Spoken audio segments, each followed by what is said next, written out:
भारत की भौगोलिक और सामरिक संरचना में उसकी अंतर्राष्ट्रीय सीमाओं का प्रबंधन हमेशा से एक अत्यंत महत्वपूर्ण और संवेदनशील विषय रहा है।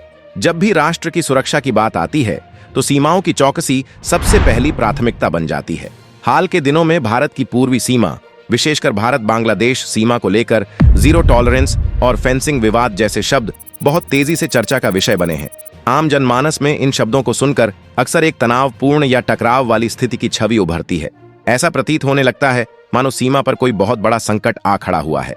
लेकिन क्या वास्तव में पूर्वी सीमा पर स्थिति वैसी ही है जैसा इन भारी भरकम शब्दों से प्रतीत होता है? इस वीडियो में हम भारत बांग्लादेश सीमा की भौगोलिक जटिलताओं, फेंसिंग से जुड़े तकनीकी नियमों, जीरो टॉलरेंस के वास्तविक अर्थ और सीमा सुरक्षा बल BSF की मुस्तैदी की जमीनी हकीकत का गहराई से विश्लेषण करेंगे। किसी भी सीमा विवाद या सुरक्षा नीति को समझने से पहले उस सीमा की भौगोलिक और ऐतिहासिक पृष्ठभूमि को समझना अत्यंत आवश्यक है। भारत और बांग्लादेश के बीच दुनिया की 5वीं सबसे लंबी अंतर्राष्ट्रीय सीमा है, जिसकी कुल लंबाई लगभग 4096 किलोमीटर है। यह सीमा भारत के 5 राज्यों पश्चिम बंगाल, असम, मेघालय, त्रिपुरा और मिजोरम से होकर गुजरती है। इस सीमा की सबसे बड़ी चुनौती इसकी भौगोलिक विविधता है।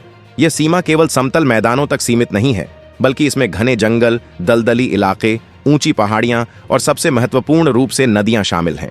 कई स्थानों पर तो नदियां ही अंतर्राष्ट्रीय सीमा का निर्धारण करती हैं।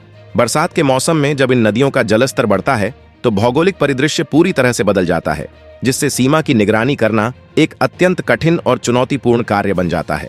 इसके अलावा इस सीमा की एक अनूठी विशेषता यह भी है कि सीमा रेखा के बेहद करीब घनी आबादी वाले गांव बसे हुए हैं। कई जगह तो स्थिति ऐसी है कि किसी का घर भारत में है तो उसके खेत बांग्लादेश की सीमा में आते हैं।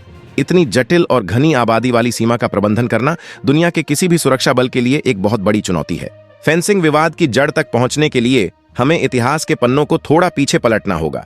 1971 में बांग्लादेश के निर्माण के बाद भारत और बांग्लादेश के बीच शांति और सहयोग स्थापित करने के लिए कई समझौते हुए। सीमा प्रबंधन को सुचारू रूप से चलाने के लिए 1975 में दोनों देशों के बीच एक महत्वपूर्ण दिशा निर्देश तय किया गया था। इस दिशा निर्देश के तहत एक नियम बनाया गया कि अंतर्राष्ट्रीय सीमा रेखा, जिसे जीरो लाइन कहा जाता है, के 150 गज के दायरे में कोई भी देश किसी भी प्रकार का स्थायी रक्षात्मक ढांचा या बाढ़ का निर्माण नहीं करेगा। यह नियम इसलिए बनाया गया था ताकि सीमा पर किसी भी प्रकार के सैन्य तनाव या गलतफहमी से बचा जा सके और दोनों देशों के सीमा सुरक्षा बलों के बीच एक सुरक्षित बफर जोन बना रहे। सैद्धांतिक रूप से यह नियम बहुत अच्छा है, लेकिन जब इसे जमीनी स्तर पर लागू करने की बात आती है तो कई व्यावहारिक समस्याएं उत्पन्न होती हैं। फेंसिंग विवाद का असली कारण क्या है? आजकल जिसे फेंसिंग विवाद का नाम दिया जा रहा है वह वास्तव में कोई नया या अचानक उत्पन्न हुआ राजनीतिक टकराव नहीं है, बल्कि यह एक विशुद्ध तकनीकी और भौगोलिक समस्या है। जैसा कि पहले बताया गया है, 150 गज का नियम स्थायी है, लेकिन सीमा का भूगोल स्थायी नहीं है। कई बार ऐसी परिस्थितियां उत्पन्न हो जाती हैं जहां सीमा सुरक्षा बल को जीरो लाइन के 150 गज के भीतर बाड़ लगानी पड़ती है। इसके मुख्य कारण निम्नलिखित हैं। नदियों का कटान। पूर्वी सीमा पर बहने वाली नदियां अक्सर अपना रास्ता बदलती रहती हैं। कई बार 150 गज के दायरे की जमीन नदी के कटान में बह जाती है, जिसके कारण बाढ़ को थोड़ा आगे या पीछे खिसकाना तकनीकी रूप से मजबूरी बन जाता है। सीमावर्ती गांवों की सुरक्षा। कई भारतीय गांव जीरो लाइन के बिल्कुल पास बसे हुए हैं। अगर 150 गज के नियम का सख्ती से पालन करते हुए बाड़ लगाई जाए तो वे भारतीय गांव बाढ़ के उस पार, यानी बाढ़ और अंतर्राष्ट्रीय सीमा के बीच रह जाएंगे। इससे उन नागरिकों की सुरक्षा और उनके दैनिक जीवन, खेती, स्कूल जाना आदि में भारी दिक्कतें आती हैं। अपने नागरिकों की सुरक्षा सुनिश्चित करने के लिए BSF को कई बार जीरो लाइन के करीब बाड़ लगानी पड़ती है। घने जंगल और दलदल। कुछ इलाकों में 150 गज की दूरी पर दलदली जमीन या घने जंगल होते हैं, जहां बाढ़ के खंभे गाड़ना या निर्माण कार्य करना भौतिक रूप से असंभव होता है। जब भी BSF इन व्यावहारिक कारणों से 150 गज के भीतर बाड़ लगाने का काम शुरू करती है तो बॉर्डर गार्ड बांग्लादेश BGB 1975 के समझौते का हवाला देते हुए तकनीकी आपत्ति जताती है और काम को रोकने का अनुरोध करती है। इसे ही बढ़ा चढ़ाकर फेंसिंग विवाद कहा जाता है। जीरो टॉलरेंस का वास्तविक अर्थ इस पूरे घटनाक्रम में दूसरा सबसे चर्चित शब्द जीरो टॉलरेंस है। अक्सर इस शब्द का गलत अर्थ निकाला जाता है। भारत सरकार और BSF की पूर्वी सीमा पर जीरो टॉलरेंस की नीति का मतलब किसी पड़ोसी देश के खिलाफ आक्रामकता दिखाना बिल्कुल नहीं है। इसका वास्तविक अर्थ सीमा पार से होने वाले अपराधों के खिलाफ सख्त प्रशासनिक और कानूनी कार्रवाई से है। भारत बांग्लादेश सीमा लंबे समय से कुछ विशिष्ट प्रकार के अवैध कार्यों के लिए संवेदनशील रही है। इनमें शामिल हैं मवेशियों की तस्करी। यह पूर्वी सीमा की सबसे बड़ी समस्याओं में से एक रही है। तस्कर नदियों और घने जंगलों का फायदा उठाकर मवेशियों को सीमा पार ले जाने का प्रयास करते हैं। नशीले पदार्थों और प्रतिबंधित दवाओं की तस्करी, फेंसिडिल जैसी कफ सिरप और अन्य नशीले पदार्थों की तस्करी इस सीमा पर एक बड़ी चुनौती है। अवैध घुसपैठ और मानव तस्करी, आर्थिक कारणों या अन्य वजहों से सीमा पार से होने वाली अवैध घुसपैठ को रोकना सुरक्षा बलों की प्रमुख जिम्मेदारी है।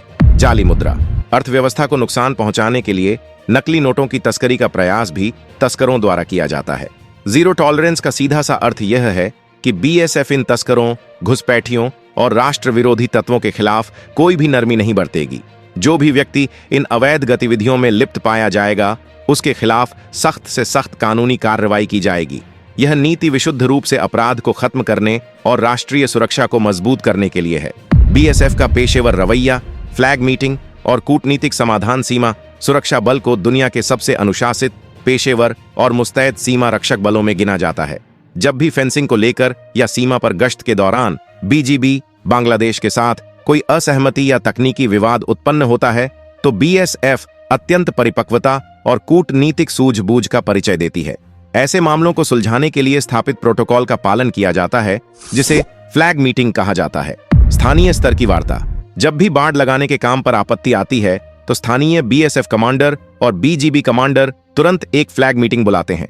नक्शों और संधियों का अध्ययन, इस बैठक में पुराने नक्शों, जमीनी हकीकत और 1975 के समझौते की शर्तों का अध्ययन किया जाता है।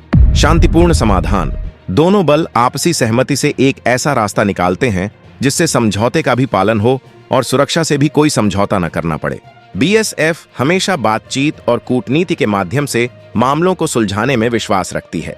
बीएसएफ रेडी टू रिप्लाई का मतलब यह है कि बल अपनी सीमाओं की सुरक्षा करने, तस्करों को विफल करने और अपने नागरिकों की रक्षा करने के लिए पूरी तरह से मुस्तैद और सक्षम है, लेकिन यह जवाब हमेशा पेशेवर और स्थापित नियमों के दायरे में होता है। भारत बांग्लादेश सीमा प्रबंधन की एक और सबसे महत्वपूर्ण विशेषता गैर घातक हथियारों का उपयोग है। दोनों देशों के गहरे और मैत्रीपूर्ण संबंधों को ध्यान में रखते हुए भारत सरकार ने बीएसएफ को यह निर्देश दिया है कि सीमा पर तस्करों या घुसपैठियों को रोकते समय जब तक सुरक्षा बलों की अपनी जान पर कोई गंभीर खतरा न हो, तब तक घातक हथियारों जैसे गोलियों का उपयोग करने से बचा जाए। इसके बजाय BSF stun grenade, rubber bullet और पंप एक्शन गन जैसे गैर घातक हथियारों का इस्तेमाल करती है। CIBMS प्रणाली, जहां बाड़ लगाना संभव नहीं है, जैसे नदियों और दलदली इलाकों में, वहां बीएसएफ अब व्यापक एकीकृत सीमा प्रबंधन प्रणाली CIBMS comprehensive integrated border management system का उपयोग कर रही है। यह एक प्रकार की अदृश्य बाड़ या स्मार्ट फेंसिंग है। इसमें laser wall, infrared sensor, thermal imager, radar और एरोस्टेट कैमरे, हवा में उड़ने वाले गुब्बारे के कैमरे का उपयोग किया जाता है। अगर कोई भी तस्कर रात के अंधेरे में या घने कोहरे में भी सीमा पार करने की कोशिश करता है, तो ये आधुनिक उपकरण तुरंत कंट्रोल रूम में अलर्ट भेज देते हैं और बीएसएफ के जवान बिना किसी समय की बर्बादी के उसे पकड़ने के लिए पहुंच जाते हैं। सीमा पर होने वाले इन छोटे मोटे तकनीकी विवादों को भारत और बांग्लादेश के समग्र संबंधों के चश्मे से नहीं देखा जाना चाहिए। भारत और बांग्लादेश के बीच ऐतिहासिक, सांस्कृतिक, भाषाई और आर्थिक संबंध बेहद मजबूत हैं। 1971 के मुक्ति संग्राम में भारत के योगदान को बांग्लादेश आज भी सम्मान के साथ याद करता है। दोनों देशों के बीच व्यापारिक संबंध लगातार मजबूत हो रहे हैं। सीमा पर रहने वाले नागरिकों के आर्थिक विकास के लिए दोनों देशों ने मिलकर कई जगह बॉर्डर हाट स्थापित किए हैं, जहां दोनों तरफ के लोग आकर अपना सामान बेच और खरीद सकते हैं। इसके अलावा बीएसएफ और बीजीबी के बीच लगातार सद्भावना यात्राएं, खेलकूद प्रतियोगिताएं आयोजित की जाती हैं। दीपावली, ईद और अन्य राष्ट्रीय पर्वों पर दोनों देशों के सुरक्षा बल एक दूसरे को मिठाइयां भेंट करते हैं। यह सब दर्शाता है कि दोनों देशों के बीच शत्रुता नहीं, बल्कि एक परिपक्व और सहयोगी साझेदारी है। जब हम सीमा सुरक्षा की बात करते हैं, तो अक्सर हमारा ध्यान केवल वर्दीधारी जवानों, कटीले तारों और हथियारों तक सीमित रह जाता है। लेकिन इस अभेद्य सुरक्षा चक्र का एक और अत्यंत महत्वपूर्ण हिस्सा हमारे सीमावर्ती गांव और वहां रहने वाले नागरिक हैं। भारत की पूर्वी सीमा पर बसे ये समुदाय वास्तव में देश की दूसरी रक्षा पंक्ति के रूप में कार्य करते हैं। इनका दैनिक जीवन बहुत ही चुनौतीपूर्ण होता है। कई बार खेतों में काम करते हुए या अपने पशुओं को चराते हुए अनजाने में सीमा रेखा के करीब पहुंच जाना आम बात है। ऐसे में बीएसएफ का काम केवल सीमा की रक्षा करना ही नहीं, बल्कि इन नागरिकों के जीवन को सुरक्षित और सामान्य बनाए रखना भी है। बीएसएफ इन दूर दराज के इलाकों में लगातार सिविक एक्शन प्रोग्राम चलाती है, जिसके तहत मुफ्त चिकित्सा शिविर, स्कूलों के लिए बुनियादी ढांचे का निर्माण और युवाओं के लिए खेल कूद का आयोजन किया जाता है। इससे सुरक्षा बलों और स्थानीय नागरिकों के बीच गहरा विश्वास स्थापित होता है, जो किसी भी बाहरी घुसपैठ या तस्करी की सूचना सबसे पहले बलों तक पहुंचाने में मदद करता है। शांतिपूर्ण सीमा प्रबंधन का सीधा लाभ इन्हीं नागरिकों को मिलता है। भारत और बांग्लादेश के बीच परिपक्व सीमा प्रबंधन का सबसे बड़ा और सकारात्मक प्रभाव दोनों देशों की आर्थिक प्रगति में दिखाई देता है। सीमा पर स्थिरता के कारण ही बॉर्डर हाट जैसी अनूठी पहल जमीनी स्तर पर सफल हो पाई है। ये बॉर्डर हाट केवल व्यापार के केंद्र नहीं है, बल्कि ये दोनों देशों के आम लोगों को जोड़ने वाले मजबूत सांस्कृतिक और आर्थिक सेतु हैं।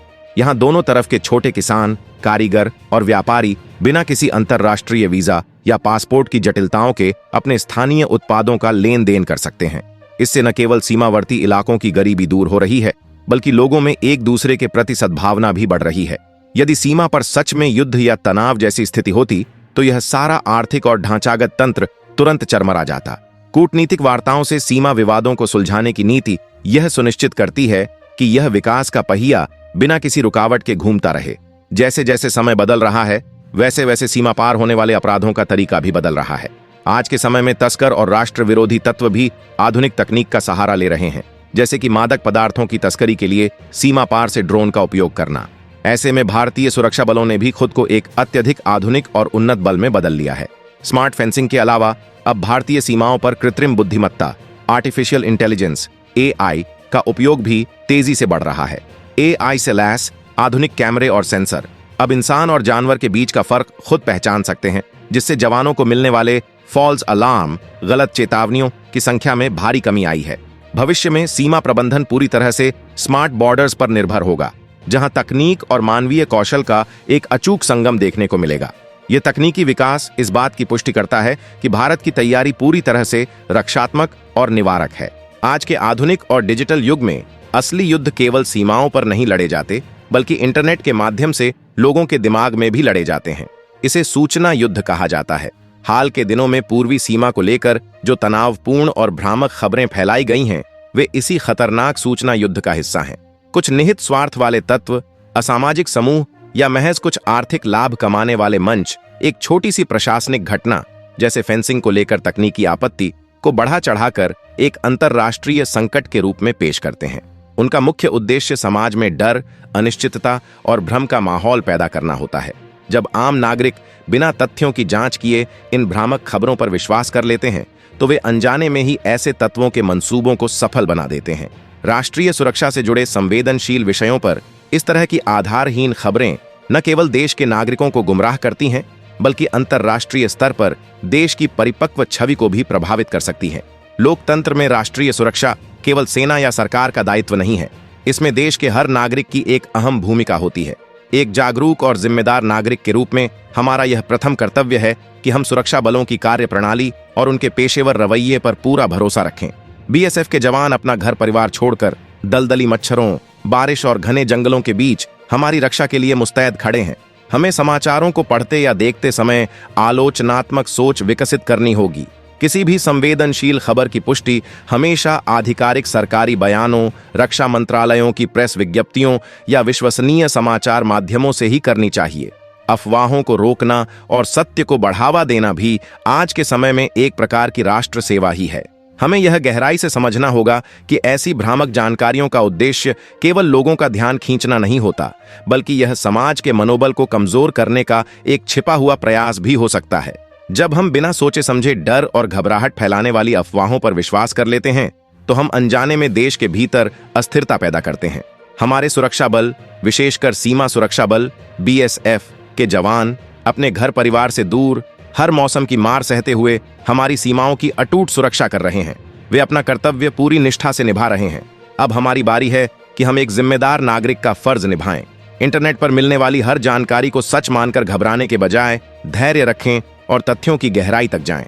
असली देशभक्ति केवल सीमा पर खड़े रहने में नहीं है, बल्कि देश के भीतर शांति, सद्भाव और सच्चाई को बनाए रखने में भी है। अंततः सीमा पर युद्ध या भारी तनाव के दावे पूरी तरह से भ्रामक और निराधार अफवाहें हैं। फेंसिंग से जुड़े विवादों को दोनों देश फ्लैग मीटिंग्स के जरिए शांतिपूर्वक सुलझा रहे हैं। दोस्तों, अगर आपको यह डीप रिसर्च पसंद आई हो तो वीडियो को लाइक और शेयर जरूर करें। ऐसी ही सच्ची और सटीक खबरों के लिए चैनल को सब्सक्राइब करके बेल आइकन दबाएं। जय हिंद।